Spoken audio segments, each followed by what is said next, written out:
días. Les saludamos cordialmente por parte de la Jefatura de Unidades de Igualdad de Género del Instituto Estatal de las Mujeres de Nuevo León. Les damos la más cordial bienvenida a todas y a todos en este evento académico titulado La representación de las mujeres en la sociedad, en el marco de la conmemoración del día 8 de marzo, Día Internacional de la Mujer. Y me permito ceder el uso de la palabra a la maestra Marta Cecilia Reyes Cruz, presidenta ejecutiva del Instituto Estatal de las Mujeres, que nos va a dar un breve mensaje de inauguración del evento. Adelante, maestra, por favor, buen día. Muchas gracias, Laura. Muy buenos días a todas, a todos.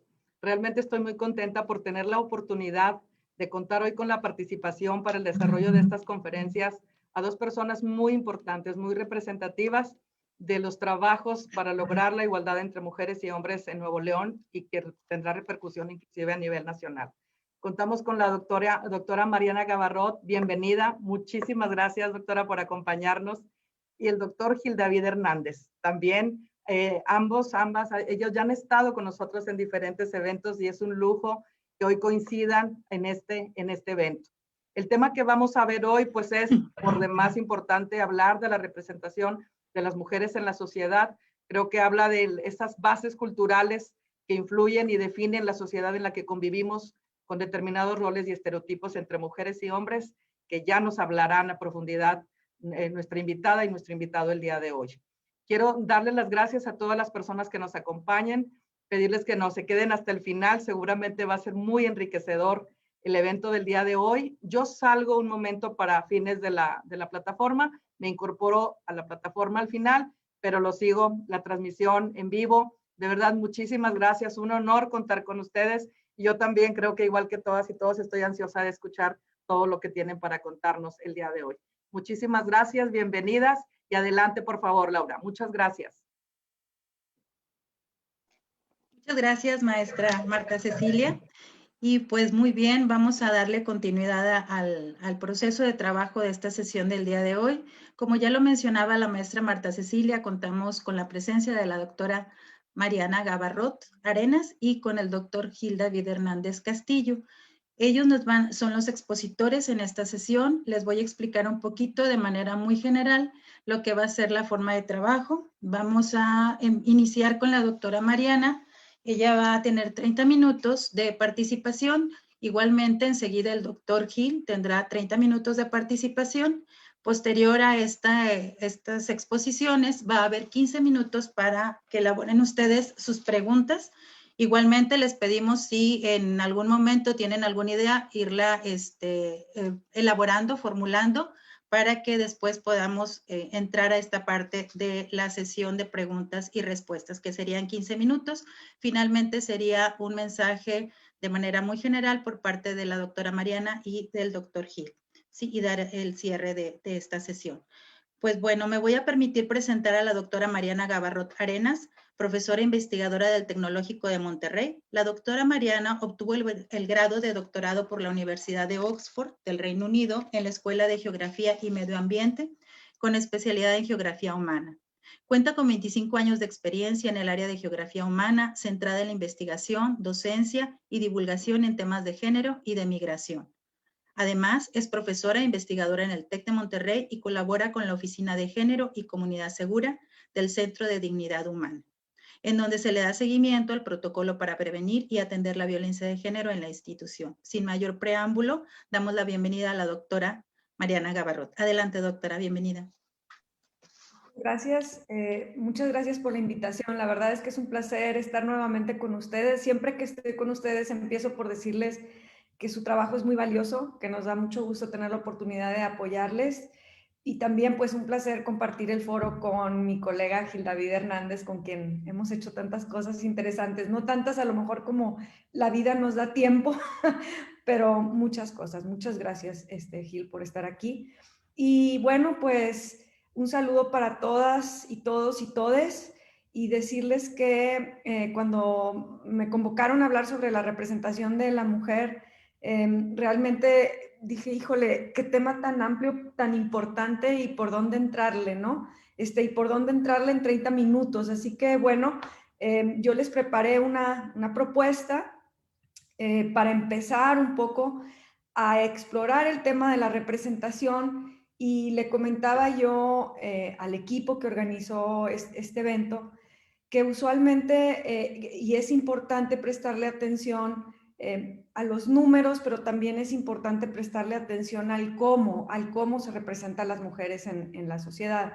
Y me gustaría enfocarme más en ese cómo y hablar un poquito de cuáles son los antecedentes de la representación de las mujeres, de dónde vienen los principales estereotipos que reproducimos, muy breve. Y luego hablar de pues, las primeras representaciones, quizás lo que algunos estudiosos le llamarían como los arquetipos, los estereotipos más, digamos, más comunes, para hablar de cómo esos estereotipos hoy por hoy en las sociedades modernas o posmodernas, como le quieran llamar, se representan y se han anclado y tienen impactos muy importantes en el cuerpo femenino, y esto a la vez tiene implicaciones sociales muy fuertes. Entre ellas, pues la que yo más trabajo es la violencia de género, ¿no? Y bueno, ahí también me ayudará mucho que Gil, si gusta luego abonar más a esas implicaciones, pues bienvenido, ¿no? Entonces, bueno, nada más así como para ir apuntando algunas cosas, que la representación, digamos, uno pudiera decir, tiene que ver con la estética y con la política. O sea, en general, la postura que yo les traigo viene desde los feminismos, ¿no? Desde los feminismos que han trabajado la representación de las mujeres y dicen, la representación tiene que ver con cómo el lenguaje nos representa lo femenino y lo masculino, ustedes saben, ¿no? Mujer, fémina, feminista, vieja, etcétera, ¿no? Y también con las imágenes que representan a la mujer. Y la política, pues las personas que me representan, y ahí eso también es importante. Y hay dos aproximaciones para analizar la representación estética y la representación política.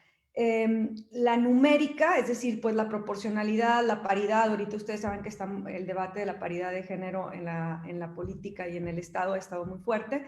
Pero también la representación que yo les decía simbólica, o sea, los significados que se construyen alrededor de la mujer, los mitos y la narrativa. Yo me voy a enfocar, como les decía, en la representación simbólica. Y me voy a enfocar en la representación simbólica desde el tema del lenguaje y desde los mitos que se han ido creando alrededor de los estereotipos de lo que significa ser mujer. Y si ustedes gustan en las preguntas, puedo entrar en otros temas.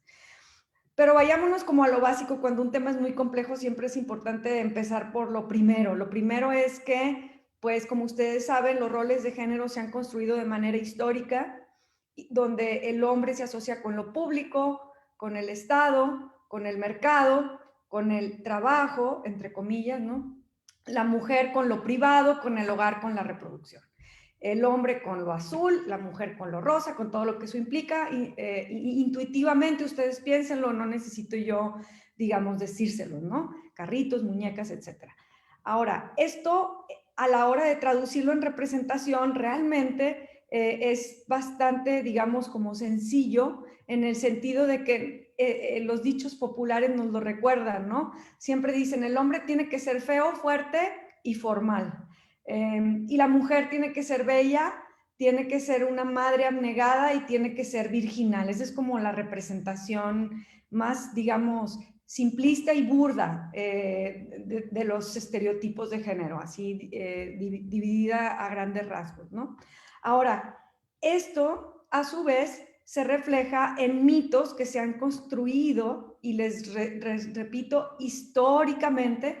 Y aquí no me voy a detener porque tenemos media hora, pero los quiero apuntar, ¿no? Porque cada uno de estos mitos tiene una génesis importante. Hay un libro de Gerda Lerner que yo cito mucho porque me gusta mucho, que se llama El origen del patriarcado, que tiene todo un análisis del origen de estos mitos.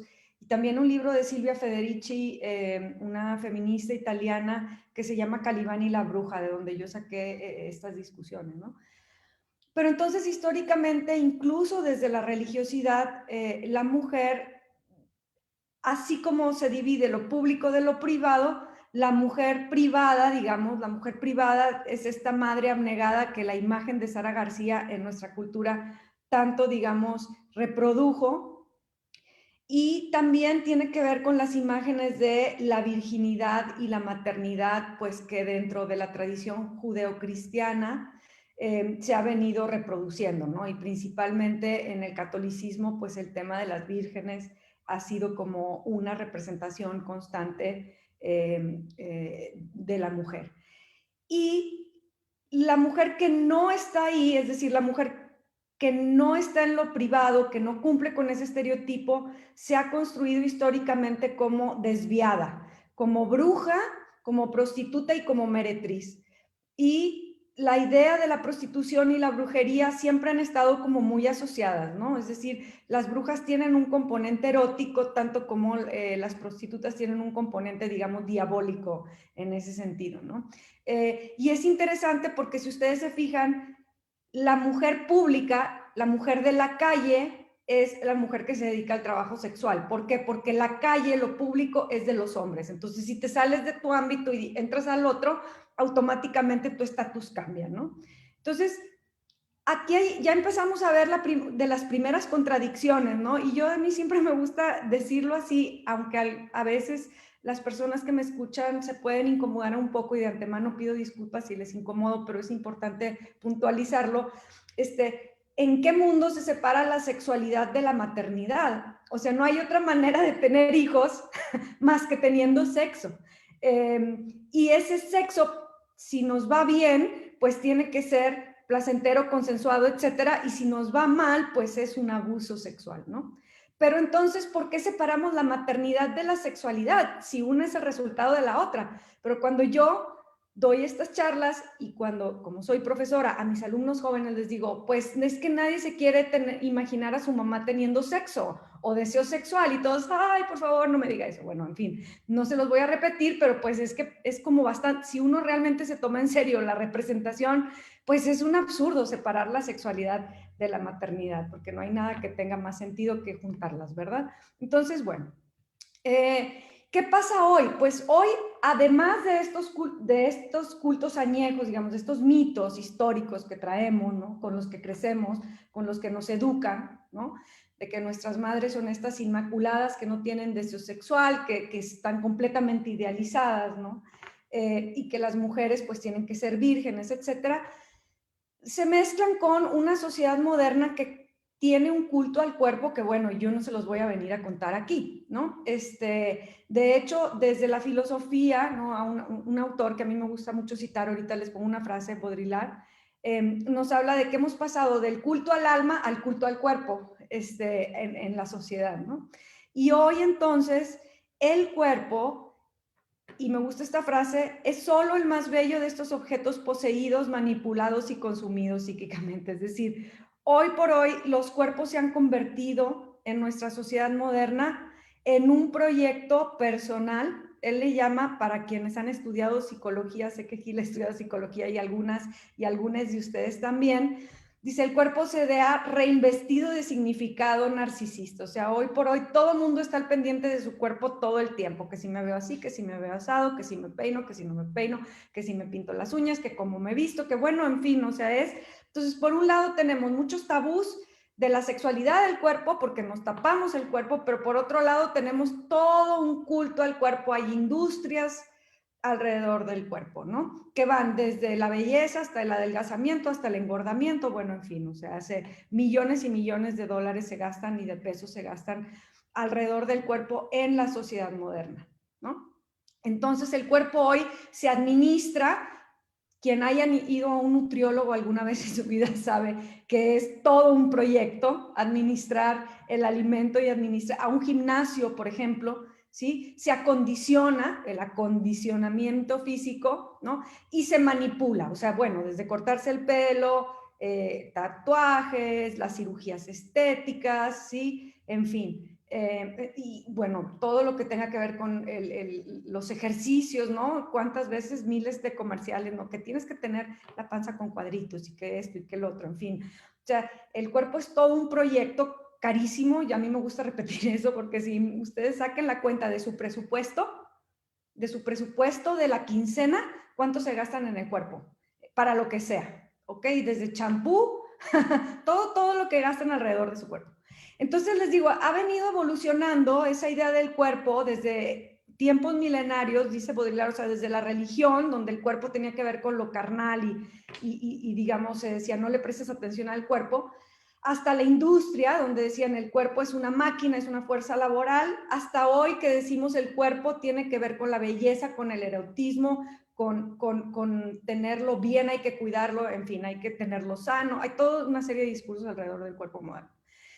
Entonces, ¿qué pasa? La belleza se ha convertido en un ideal, se ha mezclado también con la salud, pero no voy a hablar de eso, si quieren que profundice eso lo podemos hablar después, pero hoy cuidar el cuerpo es un imperativo especialmente para la mujer. Hoy las mujeres tenemos que ser bellas y nosotros tenemos que ser bellas y bueno, Baudrillard dice tanto como los hombres tienen que ser exitosos económicamente y nosotros vemos nuestros cuerpos representados en la moda y en la industria de la belleza, ¿sí? Entonces, estas representaciones se han vuelto fundamentales porque son parte esencial de nuestra economía y de nuestra sociedad, es lo que vemos en los medios de comunicación.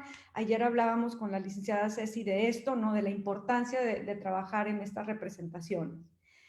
Y bueno, pues aquí algunas imágenes, y yo no quise dejar de decir que esto, como siempre, la perspectiva de género tiene que ver con hombres y con mujeres. Eso también afecta a los hombres. Yo me voy a enfocar en cómo afecta a las mujeres.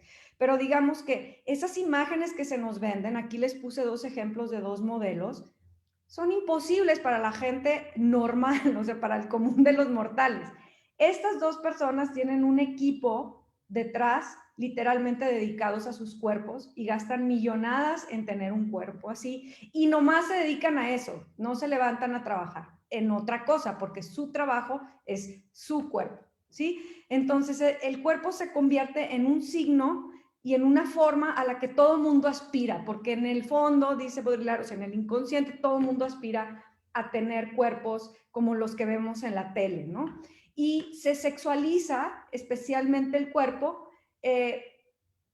desde lo sexual, desde el erotismo, pero no desde el deseo. Y eso nada más lo quiero puntualizar porque no se trata de reproducir como tabús conservadores de que, ay, no muestres la sexualidad. No, o sea, el deseo sexual es parte de lo que tenemos que trabajar y la educación sexual es un derecho, ¿sí? Pero la sexualización y erotización de estos cuerpos imposibles de tener empiezan a crear estas representaciones, toda una serie de contradicciones, ¿no? Porque la gente pues desea estos cuerpos, pero obviamente que se casa con otros, lo pongo yo así, ¿no? Entonces dices, bueno, ¿qué es lo que nos está pasando? Estas representaciones del cuerpo nos generan doble frustración. O sea, la primera es porque nunca vamos a poder estar así y si vamos a estar así, pues tenemos que dejar de hacer muchas otras cosas, ¿no? Pero generalmente no vamos a poder estar así. Y 2, las personas con las que vamos a estar y a relacionarnos no se van a ver así, ¿no? Entonces dices tú, bueno, entonces, ¿qué pasa, no? ¿Qué pasa con nuestros deseos? ¿Y de dónde vienen esas frustraciones? De representaciones del cuerpo, ¿no? Y las de representaciones del cuerpo femenino. Y entonces ahí el cuerpo femenino se empieza a objetivar, se empieza a convertir en un objeto, porque es un ideal que nadie alcanza, y entonces está tan lejos que se objetiva. Y entonces ustedes ven las muñecas tradicionales y el cuerpo femenino y entonces empieza uno a ver, les digo, estos son procesos muy complejos, yo nada más los estoy apuntando, pero se empieza a ver entonces cómo este culto al cuerpo como objeto también se empieza a mezclar con otras representaciones de la mujer como un objeto a ver, a desear, a comprar y a la vez a comprar objetos, ¿no? Entonces empieza a haber esta relación entre descubrir mi cuerpo a través de los objetos que compro para adornarlo, para tratarlo, para cuidarlo y concebir mi cuerpo como un objeto de deseo, ¿sí? Y también como un objeto de trabajo. Entonces en la modernidad se objetiva el cuerpo tanto desde la parte propia, de decir es una cosa en la que trabajo, como desde la percepción y la representación de los cuerpos. Entonces, lo que sucede es que empieza a haber esta contradicción entre la liberación sexual, el cuerpo sexuado, estas imágenes de mujeres supuestamente liberadas, y por el otro lado, la censura moral de una sociedad que no quiere estos cuerpos. Entonces se nos venden unos cuerpos y a la vez se nos dice que no podemos ser esos cuerpos porque tenemos que ser madres y vírgenes. Entonces empiezan a ver qué complicado se pone todo esto, ¿no? Porque las representaciones del cuerpo son completamente contradictorias y las representaciones de la mujer van en contradicción con las representaciones del cuerpo. Entonces, lo que sucede es que empieza a haber toda esta, digamos, este conflicto de que por un lado, pues como mujer tienes que ser madre, virginal, abnegada, Sara García, y por el otro lado, la sociedad te pide que seas toda estética, toda buena, toda bella, toda bonita, toda erótica, pero a la vez si lo haces fuera del matrimonio, digamos, fuera de lo tradicional, pues eres bruja o eres prostituta, pero a la vez si no, entonces tienes que cumplir con los dos roles al mismo tiempo. ¿Y cómo cumple uno con los dos roles al mismo tiempo? Entonces esto nos genera una trampa, repito, tanto a hombres como a mujeres, pero a las mujeres en lo particular, ¿sí? Cuando uno ve estas representaciones desde chiquillas, que por un lado te ponen estas princesas a las que tienes que aspirar de la feminidad, ¿no? Y ves que incluso cuando se busca, digamos, plantear cierta diversidad racial, las representaciones de los cuerpos femeninos siguen siendo completamente estetizados, ¿sí? Esta imagen me impacta mucho a mí porque, por ejemplo, ustedes saben que hubo muchas discusiones en torno a la figura de Yalitza, que mis respetos desde el punto de vista de Yalitza como una mujer indígena que logró romper miles de tabús, ¿no? Y a la vez hubo otros tabús que no pudo romper, ¿no? Hubo otros tabús de la feminidad que Yalitza sigue reproduciendo, aunque rompió otros por acercarse a estas representaciones, ¿sí? Entonces, les digo, estas representaciones son muy complicadas y las vemos en todas partes y tienen miles de consecuencias. Yo nomás les voy a apuntar 3 que tienen que ver con el tema de las mujeres.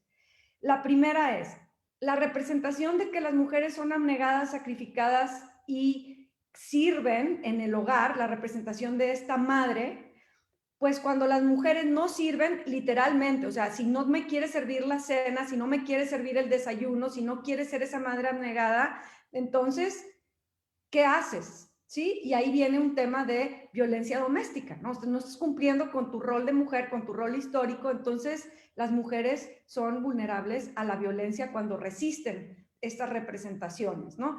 Y también es decir, ¿en qué sentido sirven? Y ahí se presta el tema del abuso sexual, ¿sí? Si una mujer se convierte en objeto sexual, si una mujer se muestra sexualizada, entonces pareciera ser que es un objeto que me puede llegar a pertenecer, ¿sí? Entonces, por un lado, las representaciones de la mujer como abnegadas y servidoras, que tiene que ver con cuando no cumplen con este rol, son violentadas, pero por otro lado, la mujer que tiene que servir en todo y que de tanto servir en todo se puede convertir en un objeto también, ¿no?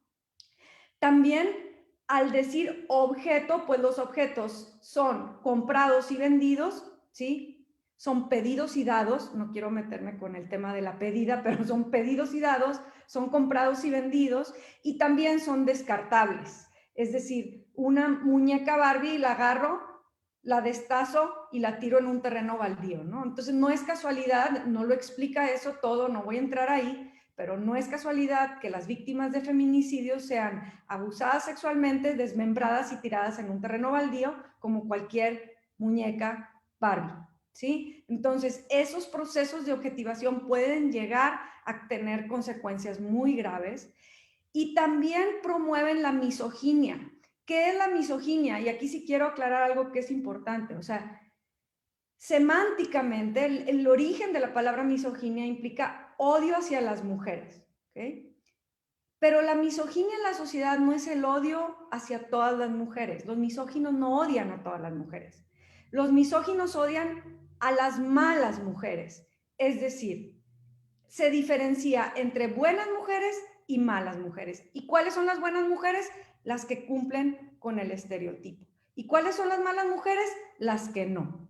Entonces, ahí hay misoginia. Y la misoginia la reproducen las representaciones de la mujer, porque entonces, como bien dijeron las poetas chilenas y cantaron en todo el mundo, ¿y dónde estaba? La culpa no era mía, ni dónde estaba, ni cómo vestía, porque me voy a regresar, ¿sí?, a esta división, ¿sí? Entonces, las buenas mujeres son estas y las malas mujeres son estas, ¿sí? Y entonces, ¿qué pasa? A las buenas mujeres las cuido, a las malas mujeres puedo hacer con ellas lo que quiera. Y ahí viene el gran peligro de la representación y la gran falacia del machismo social. Muchos violadores y asesinos son buenos padres de familia y cuidan a sus mujeres, no más a las suyas. ¿Okay? Y matan a todas las demás. Por eso es la misoginia. ¿Por qué? Porque están estas dos representaciones. ¿Sí? Estas dos representaciones. ¿Okay?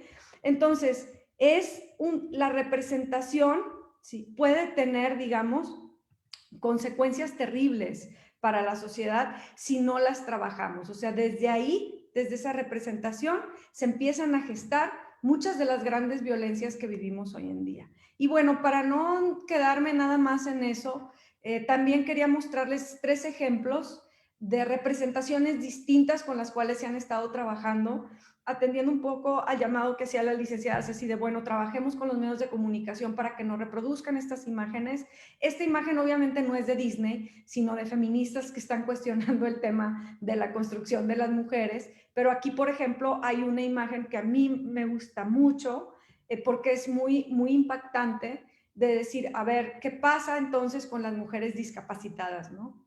¿Qué pasa entonces con las mujeres que no son delgadas? Todo este activismo de los cuerpos gordos que es fascinante desde mi punto de vista, de decir, a ver, puedes estar sana, bella y tener deseo sexual y tener un cuerpo que no sea, entre comillas, delgado. O sea, todo eso es un mito de una representación imposible de alcanzar. Y bueno, por eso les digo que se mezcla con la salud, pero no voy a entrar en eso, pero digamos, estas mujeres no son obesas, con eso les digo todo, ¿okay? No son obesas, son mujeres gordas, que es diferente, ¿sí? Y el tema de la obesidad no es una enfermedad, sino es una representación del cuerpo, se mezcla con representaciones del cuerpo femenino, ¿sí? Entonces ahí hay que tener mucho cuidado, pero por ejemplo, estas mujeres son bellas, tienen deseo sexual, están orgullosas de sus cuerpos y no son obesas, ¿sí? Están sanas.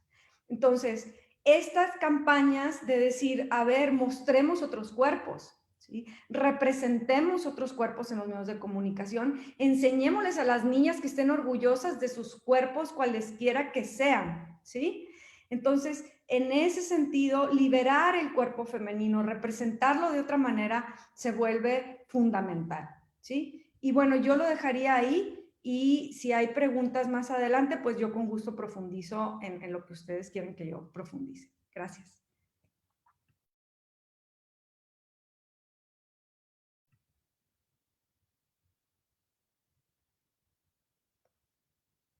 Tienes que abrir tu micrófono, Laura. Muchísimas gracias, Mariana, muy amable.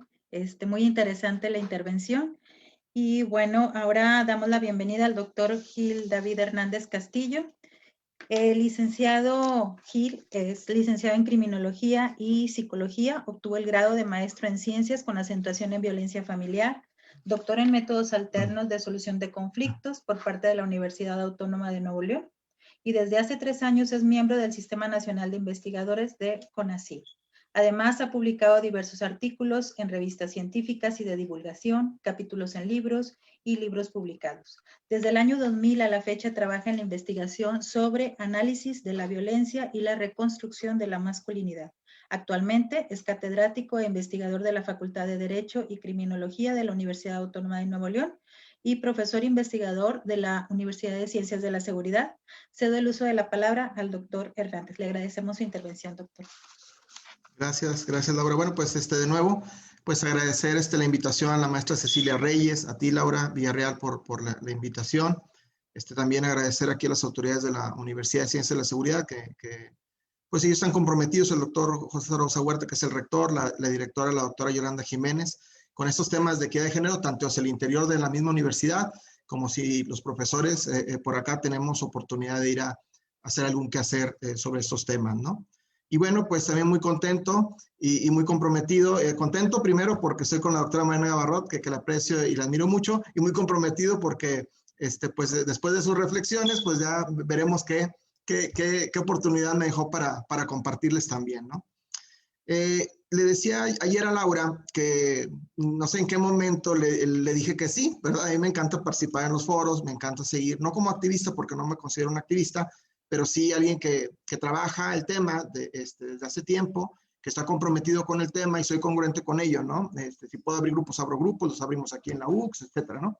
Pero el tema ya titulado, ya que me pasa el banner, también hace algunos días que hice la representación de las mujeres en la sociedad, y dije yo ¿qué hago ahí? O sea, porque es un espacio de mujeres, ¿no? No me quería sentir como invadiendo. A las 2 horas un amigo, que es filósofo, que me voy a reservar el nombre, me dice, Gil, ¿qué haces ahí? Es un espacio de 2 mujeres. Otro amigo también que aprecio mucho, que tiene un doctorado en humanidades del TEC, me dice, Gil, pues tú que te encanta liarte, ¿verdad? Y me hizo reflexionar mucho y dije, bueno, yo creo que en la medida de lo que se pueda, voy a tratar de compartir alguna información que luego se vuelve pertinente, pero quiero darle lugar como a mi sentimiento. Siento que lo que diga va a ser como inapropiado. Así estoy en este momento, ¿no? Como en esta disertación, que yo creo que es la primera vez que me ocurre, ¿no? Pero tiene que ver con el tema. Y inclusive me quedo pensando representación de las mujeres en la sociedad y pienso ahorita escuchando a Mariana, ¿cuál sociedad? La sociedad académica, el gremio de mujeres es diferente a una sociedad inclusive de investigadoras, es diferente a una sociedad de mamis y papis en los colegios o en las escuelas públicas o privadas, que ahí tienen que tener como otra postura. Es diferente la representación a una comunidad autóctona o rural o a una urbe, digamos, de altos recursos económicos, por decirlo de alguna manera, ¿no? Entonces, bueno, con eso iniciamos estas reflexiones de que no creo que sea una sola representación de las mujeres, y bueno, también la época, ¿no? Ante la sociedad, sino es ante qué sociedad o esa mujer, ante ese grupo de sociedad, cuál sería como su posición o cómo es vista, ¿no?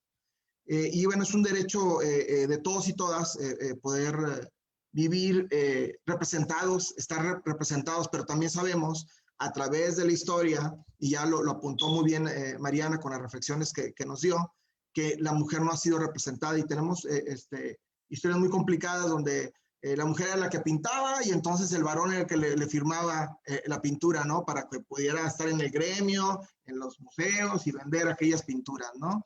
Estas frases de detrás de un gran hombre siempre hay una gran mujer, y eso es muy histórico.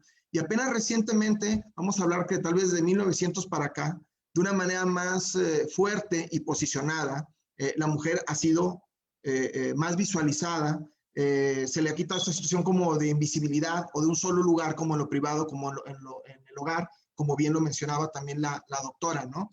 Por eso ahora, tristemente, por lo del COVID, pero también tristemente todo este movimiento que se generó el año pasado y que precisamente tiene este movimiento muy importante aquí en el país por mujeres y para las mujeres, donde luego los hombres hicimos un desaguisado en discursos, y en no tomarnos un lugar, hicieron carnes asadas en algunas escuelas, hubo discursos de que, bueno, sumémonos y también no vayamos al trabajo, o descuéntenles, o sea, estos discursos que entrometidos, violentos, para tratar de nuevo de no reconocer la representatividad o volverse a poner como en ese lugar como invisible, ¿no? Y bueno, pues yo tuve una ocurrencia, vamos a generar grupos de reflexión ese día, vamos a reflexionar, ¿no? Pero bueno, nada más quedó una ocurrencia porque no se concretizó nada. Y así estamos, los varones, ¿no? Iré apuntando también un poquito esta experiencia de el movimiento, en dónde quedamos nosotros en esta, no decirle nueva representación de las mujeres o lugares que están tomando empoderamiento, pero empiezo a notar, y hay artículos que he leído que hablan sobre como si esta masculinidad perdida o los hombres sin brújula, ¿no? Vamos a ponerlo así.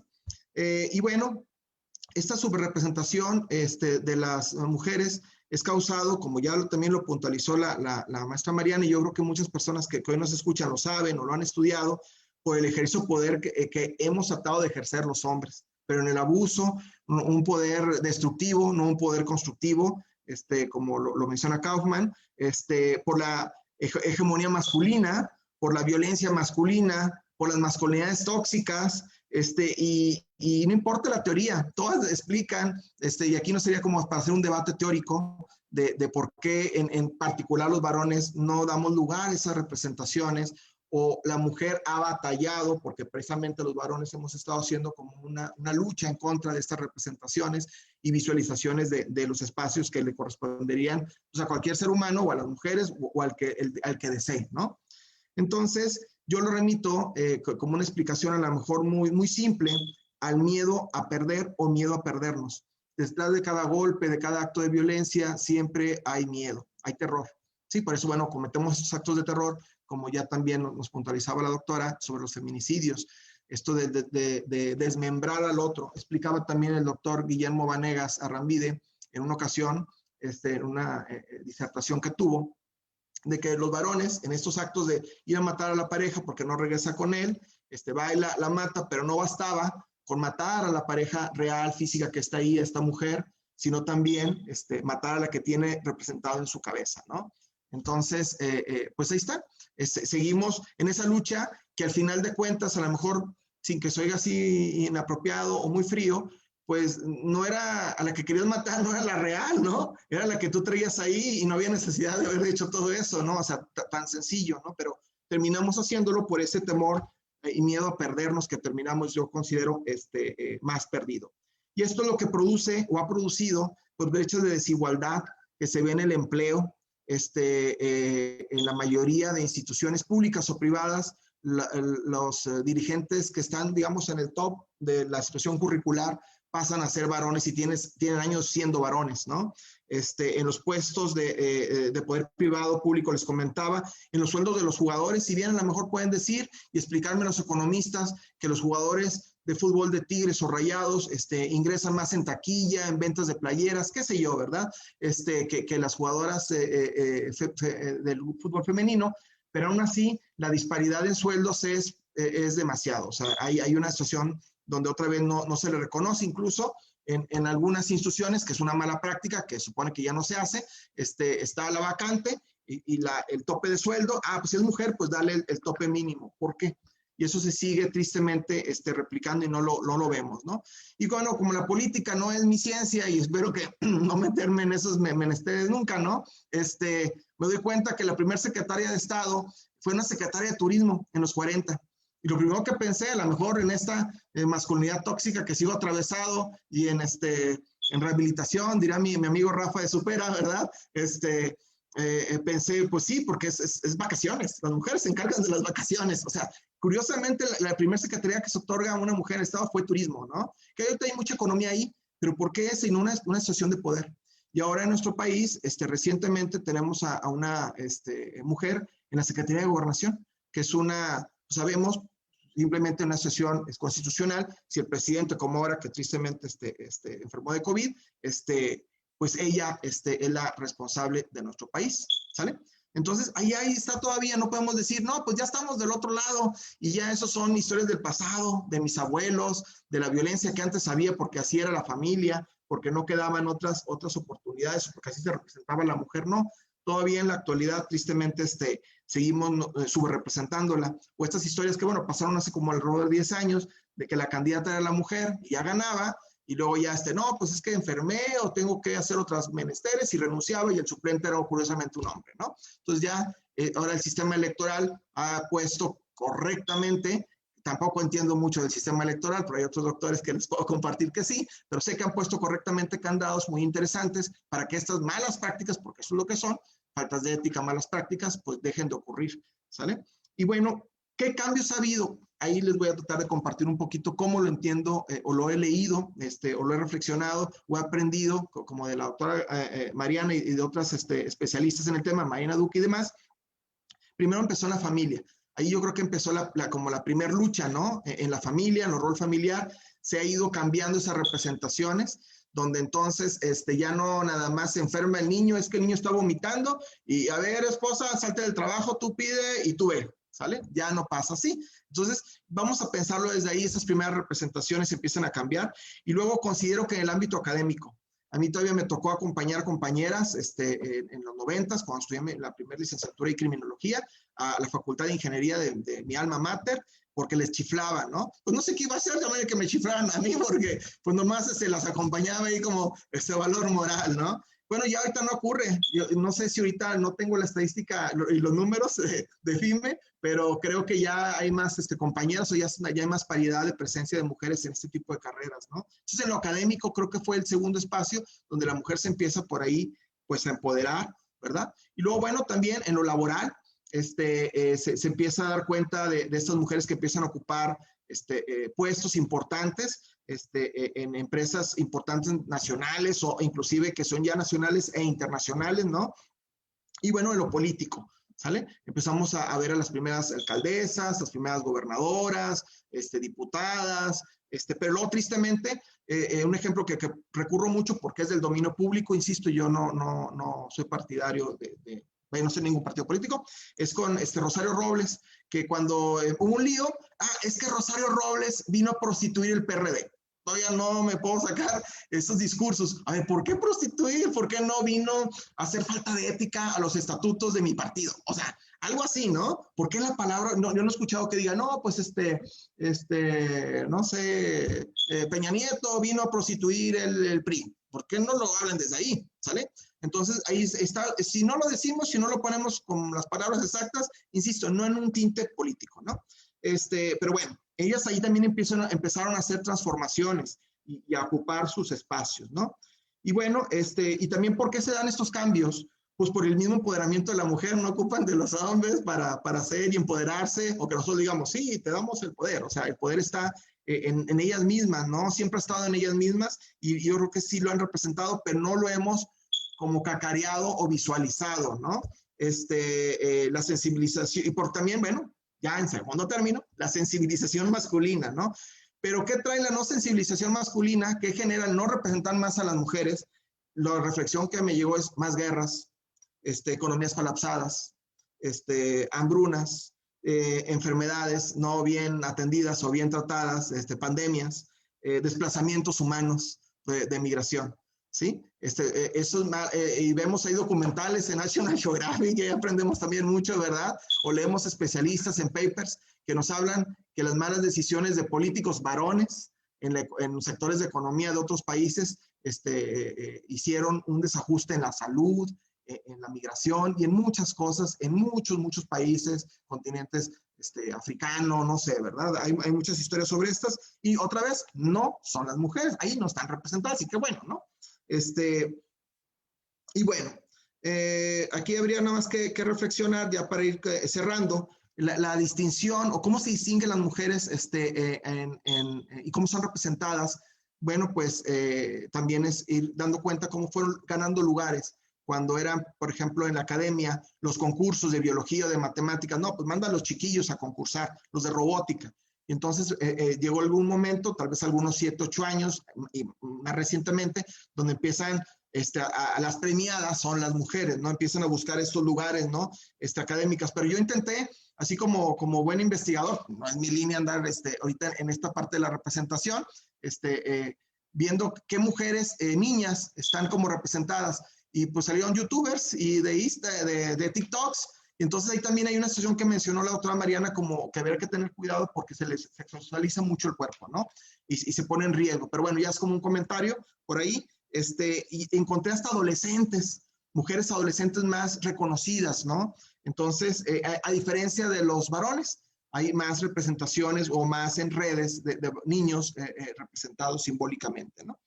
En actividades deportivas, ya empezamos a escuchar ahí hace algunas olimpiadas lo de chicas de taekwondo, ¿verdad? Clavados, zamboti en judo, que eran temáticas como más exclusivamente del sector de los varones, ¿no? Y bueno, para poder seguir como puntualizando en esto de cómo hacemos los desaguisados los hombres y cómo precisamente eso es lo que afecta o hace que no reconozcamos la representación de las mujeres, hablemos un poquito nada más del judo. Y no me considero ni experto, ni mucho menos. Si hay alguien aquí experto, pues que me corrija. Yo tuve la oportunidad de tener 5 años y ahí conocí que el que crea el judo es Jigoro Kano, y él estaba en contra de que el judo fuera deporte olímpico. Y la gente del Comité Olímpico, hombres, le decían, es que mételo, es el primer arte marcial, es muy famosa. Y él, no, es para defensa, es para la espiritualidad, ¿sale? Y tristemente cuando lo meten fue un año después que él murió, ¿sale? Entonces, pues ahí está, los hombres siempre andamos haciendo desaguisados, yo creo que no era el deseo de él, y ahora lo van a sacar. ¿Por qué? Porque ya no deja economía. O sea, estamos siempre pensando en eso, y dejamos de lado la vida, que por sí es muy cortita, ¿sale? La salud, la buena convivencia, el amor, los afectos, eso no lo vemos, ¿sí?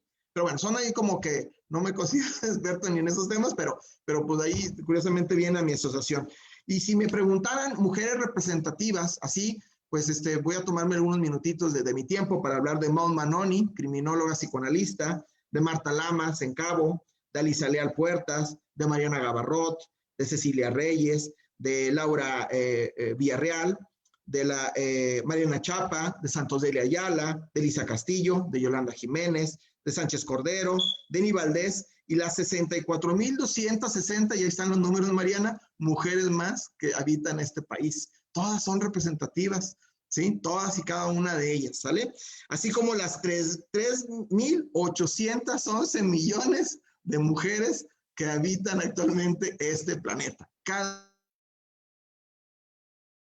una de ellas. No puedo decir quién más, quién menos, ¿no? Pero no me alcanzaría el tiempo para nombrarlas a todas.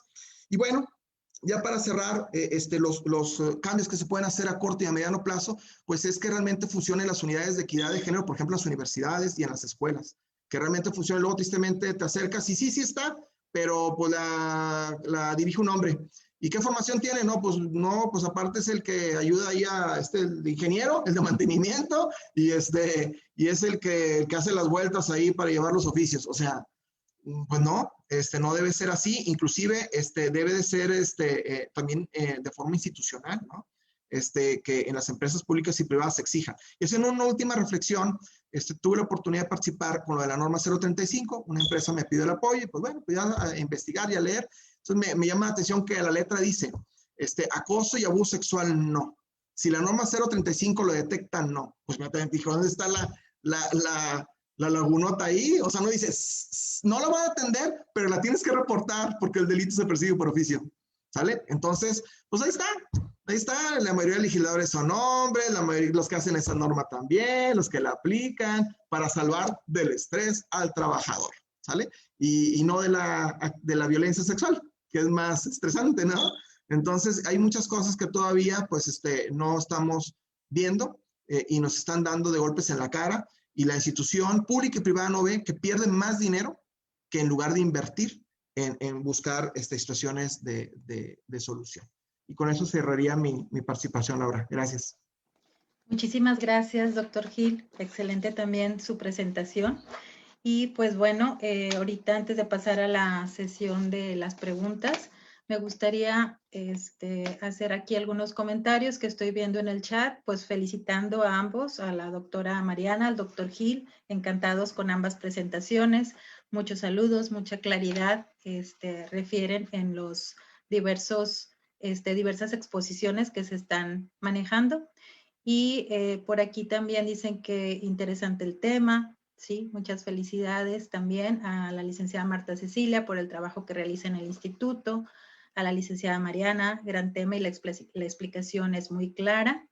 Y una de las compañeras, ya para pasar a esta sección, Gloria Iyail García, dice, ¿cómo poder apoyar la economía de las mujeres? Porque la única manera en que pueden tener un ingreso similar al del hombre es a través del trabajo informal, ya que en el trabajo formal solo se le da preferencia al hombre. La mujer nunca puede alcanzar lugares de gerencias. ¿Alguna de ustedes puede contestar? La están manejando de manera general. No sé si Mariana o el doctor Gil. ¿Gil? Sí, bueno, pues precisamente me pasaban estos videos que andan circulando mucho, ¿no? Donde va el esposo al terapeuta y le dice, es que mi esposa no trabaja. Ella lleva a los niños. Y porque mi esposa no trabaja, ella es la que hace la cena, ¿no? Entonces, bueno, pues pues sí es un trabajo, ¿no? Esto hay iniciativas políticas públicas, ahí sí tendríamos que revisarlas, que se habla de inclusive alguna remuneración, un sueldo, etcétera, ¿no? Pero bueno, no, ahí sí no me considero como experto para poderlas opinar ahorita, pero también tiene que ver con el empoderamiento, ¿no? ¿Por qué tendríamos que pensar que ellas tendrían que esperar como que se les resolviera aquello? O sea, ¿por qué no pensar en pedir o exigir? O sea, a la pareja, no sé. Yo creo que va desde otros lugares, más allá de que como un estado muy paternalista, ¿no? Y es ir cambiando como estas como ideas, ¿no? Es la aportación ante la pregunta. Muchas gracias, Gil. Voy a leer también aquí otro comentario de Sujena Espinosa. Dice también, entre la incomodidad, referente a el tema que expuso la doctora Mariana, donde no preocupa la salud, incomoda un cuerpo gordo y que se ha mostrado. Recomiendo mucho seguir para estos temas a Raquel Lobatón, que tiene una expertise en temas de salud en todas las tallas y nutrición incluyente. Y pues dar las gracias a la maestra Mariana. Muy interesante el tema. También tenemos, bueno, felicitaciones por parte de Liliana Trujillo Rojas. Este tema debe ir también dirigido hacia los hombres para ir quitando poco a poco la mentalidad del machismo, ¿sí? Le aplaudo a los hombres que se involucran en estos temas porque con esta actitud cambian la forma de ver a las mujeres desde su caso. Claro que sí, pues muy interesante también el comentario. Sujena Espinosa dice, en la literatura, ¿cuántas no fueron representadas y tuvieron que usar un alias? En la propia historia, las mujeres no son representadas en los movimientos revolucionarios que tuvieron que hacerse pasar por hombres. Es cierto. Muy acertado el comentario. Angie Rincón nos tiene una pregunta.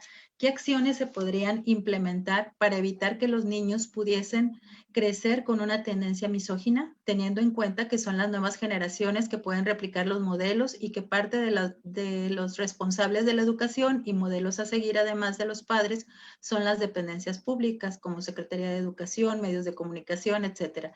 Y cómo persuadir a los adultos que pudiesen padecerla. Entonces son dos preguntas. Una, ¿qué acciones se podrían implementar para evitar que los niños pudiesen crecer con una tendencia misógina? Y la segunda, ¿cómo persuadir a los adultos que pudiesen padecerla? Quizás el experto en masculinidades es mi colega, pero yo quiero decir algo porque si bien hay muchos estudios y este es un tema muy complejo, yo siempre mi primera respuesta, porque es mi aproximación, es cuando algo es muy complejo, busquemos también soluciones sencillas en el sentido de que, por ejemplo, ustedes piensen en Malala. Malala, que es premio Nobel y que es un ejemplo, ¿no?, de una niña con voz, etcétera. ¿Cuál es el mensaje de Malala? Enséñenles a las niñas a leer y escribir, no más.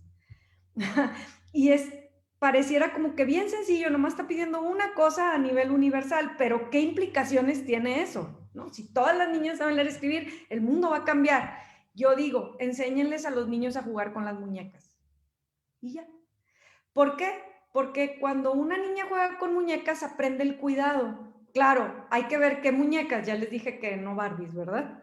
El caso es no con las Barbies para que las desmembren, no. Con las muñecas que se cuidan, esas muñecas que le dicen a la niña, mira, te la voy a comprar, le vas a dar el biberón. Había unas, me acuerdo cuando yo era chiquilla, ahorita ya hay miles, ¿no? En fin, que hacen pipí, le cambias el pañal, o sea, no les enseñan a los niños a cuidar. No les enseñan a los niños a cuidar a su abuelita, a cuidar a su papá, a poner la mesa. Y eso me parece a mí algo muy sencillo de hacer y tendría tantas implicaciones que cuando sean esos niños crezcan, entonces no le van a tener miedo a la sensibilidad y a la corporalidad. Eso para mí, empezar por ahí. Y luego, claro, ya Gil dirá todo lo demás, que es muchísimo, que va mucho más allá de eso, ¿no? Sí, muchas gracias, Mariana. De hecho, ahorita que comentabas esto, me vino a la mente también sobre una actividad que se hacía con adolescentes en un grupo en el cual estuve yo participando. Y decían, bueno, en la manera en que vas cuidando un huevito, o sea, un huevo, ¿verdad? Y le pones como que la cobijita, lo arreglas, lo acomodas, lo traes contigo para todos lados. Es como el hecho de cuidar una planta, un animal, conforme vas pasando esto, bueno, puedes responsabilizarte también de una serie de cosas más y de estos cuidados, ¿no? De lo que tú hablas, ¿no? Entonces es muy interesante también la respuesta. Muchas gracias, Mariana. Ruth Janel Luna también nos comenta, se ve la representación de las mujeres, también cómo se ve la representación, perdón, de las mujeres en el orden público, las exigencias y el triple esfuerzo para tener un lugar en la sociedad, área laboral, política, etcétera. Más saludos por parte de Enriqueta Villarreal. Muy buen tema. Saludos al doctor Gil. Sujeina Espinosa hizo una pregunta para la doctora Mariana Gabarrot. Cuando habla de los cuerpos,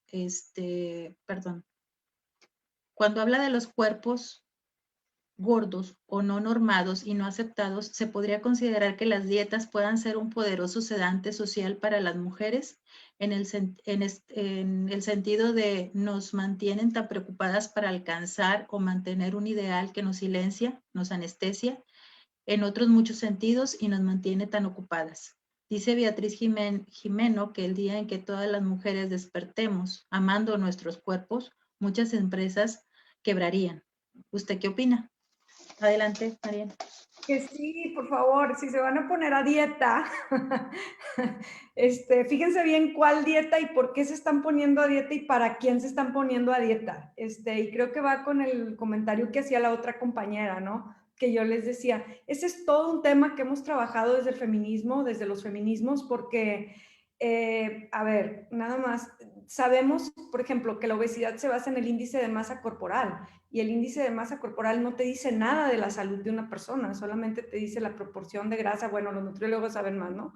Pero un índice de masa corporal no te dice nada. Y pesar 100 gramos más y 100 gramos menos tampoco te dice nada, ¿sí? Entonces, claro que hay que trabajar en la salud, ¿no? Claro que hay que cuidar el colesterol, la diabetes, o sea, hay que cuidar la química del cuerpo, claro que hay que cuidarla, ¿sí? Pero ¿cómo cuidarla? Un poco lo que decía la compañera, una dieta sana también puede ser una dieta rica, ¿no?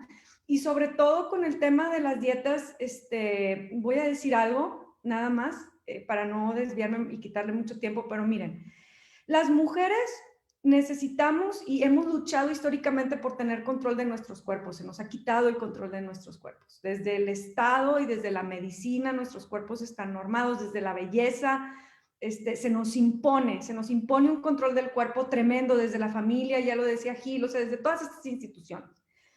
Entonces, ¿cómo retomar el control de nuestros cuerpos? ¿Okay? Pues esa es la pregunta, ¿no? Y luego, porque para que tu cuerpo te guste, lo tienes que sentir tuyo, te tienes que sentir cómodo en tu propio cuerpo, tienes que sentirte el control de tu cuerpo.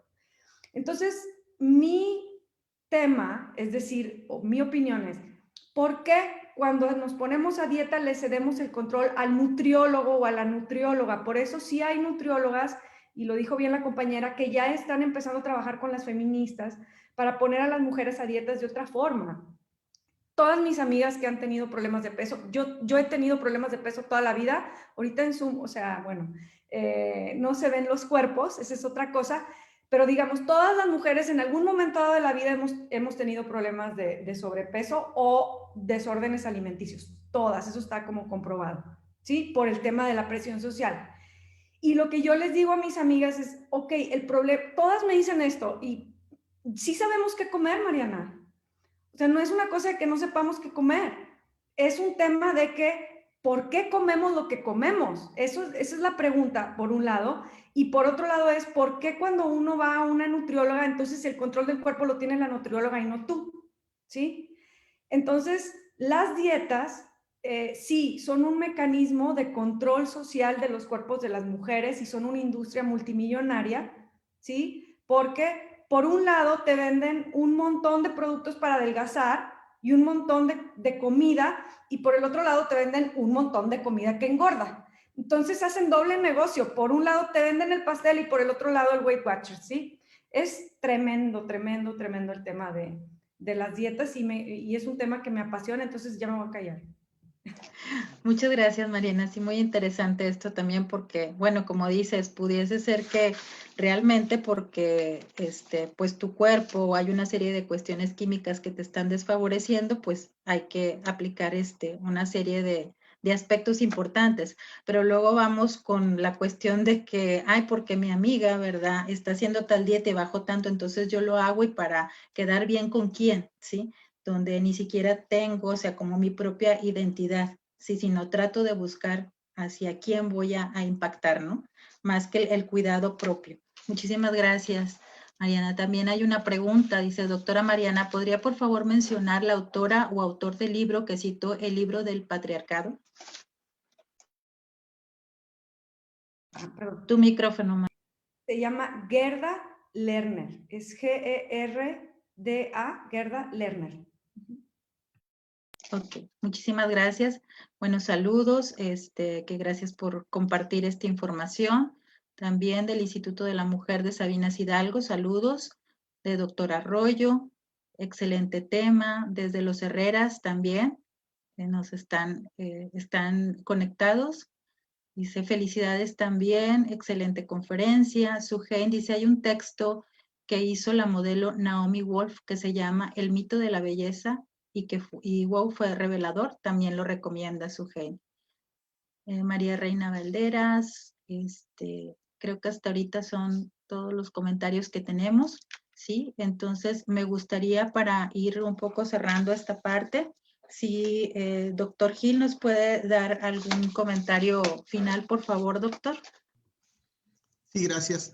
Bueno, pues volver a puntualizar que las unidades de igualdad o de equidad de género, no nada más debemos de las instituciones públicas o algunas instituciones privadas o de educación, por norma cumplirlas, insisto, ¿no? Debemos de estar ahí, tenerlas presentes, cumplirlas, tratar de ser sensibles, de colocar a una persona idónea, sea hombre, sea mujer, que esté capacitado, sensibilizado, ¿no? Y que los resultados de esa persona sea congruente con el quehacer o los avatares que cualquier institución va a enfrentar. No significa que el que esté en la unidad, la institución se purifica y deja de haber problemas. Está para que prevenga los problemas y si llegan los problemas, los resuelva, ¿no? Y por otro lado, también dar cuenta de las buenas prácticas, como por ejemplo tiene TEC de Monterrey, que no nada más se quedó con la unidad, está haciendo otras cosas que en lo personal no he visto que hagan otras instituciones universitarias. Hasta ahorita, no significa que no las hagan, simplemente que pues yo no las tengo en mi radar. Pero hay que seguir esas buenas prácticas y claro, ¿por qué no? Pues se pueden mejorarlas, ¿no? Dar cuenta cómo sí hay efectividad, visualizarlas. Y con respecto a los grupos de reflexión, en particular, como lo hacemos aquí de forma permanente, nada más que ahorita suspendimos por la situación del COVID, donde tenemos grupos de reflexión aquí con los cadetes, aquí en la Universidad de Ciencias de la Seguridad, pues también es una herramienta más, como muchas otras, que ayudan no nada más al cambio de discurso, al cambio de filosofía de vida, a que a los hombres nos caigan los 20 de decir, entonces esto que le decía es violencia, sí es violencia, ¿no? Y a dejar de ejercer esa violencia. Los hombres sufren y dan cuenta también que, claro que lastiman, son responsables de esa violencia que han ejercido o siguen ejerciendo, pero cuando ya se sensibilizan, se dan cuenta que también ellos se están lastimando y que no están disfrutando lo que pueden disfrutar, la vida, la pareja, etcétera, ¿no? Entonces, pues es una herramienta más. En Supera tienen grupos de reflexión, la Universidad Autónoma de Nuevo León trabaja grupos de reflexión, Gobierno del Estado también trabaja grupos de reflexión. Hay otro esfuerzo por ahí de unos chicos, salió publicado en el norte, no recuerdo bien el nombre de estos chavos que se juntan entre hombres y hablan de las igualdades. Entonces, ya cada vez existen más espacios, pero tienen que existir todavía muchos más. Esos son muy poquitos. ¿Por qué? Porque pues el 99.9% de las personas que cometemos los feminicidios somos los varones. Entonces, qué bueno que existan estrategias e intervención, recursos para empoderar a la mujer, los grupos de reflexión de mujer y demás, pero se tienen que abrir más este tipo de grupos, ¿no? Es una situación que tenemos que visualizar, ¿no? Muy bien, muchas gracias, doctor Gil. Yo creo que pues sí, son cambios que se van dando de una manera paulatina y que es muy importante ir coordinando y sumando esfuerzos. Muchísimas gracias. Doctora Mariana, ¿algún último comentario, por favor? Sí, muchas gracias. Pues quizás decirles a ustedes que están en el tema de promover la igualdad de género, reconocer que es un trabajo muy arduo, porque cuando uno está en esto va en contra de muchas inercias pues históricas, ¿no? Entonces también pues bueno, primero agradecerles por su trabajo, porque sí es importante reconocerles el trabajo y a veces uno trabaja y trabaja y trabaja. Y a mí una vez me dijo una alumna, oye Mariana, gracias por la clase. Y yo, ay, como que me levantó el ánimo, ¿no? Entonces yo siempre agradezco a las mujeres y a los hombres que están en el día con día enfrentando estas resistencias machistas, pues gracias, ¿no? Honestamente y de todo corazón. Y también comentarles que, bueno, desde mi experiencia, desde experiencia de compañeras, que no se olviden nunca del autocuidado, ¿no?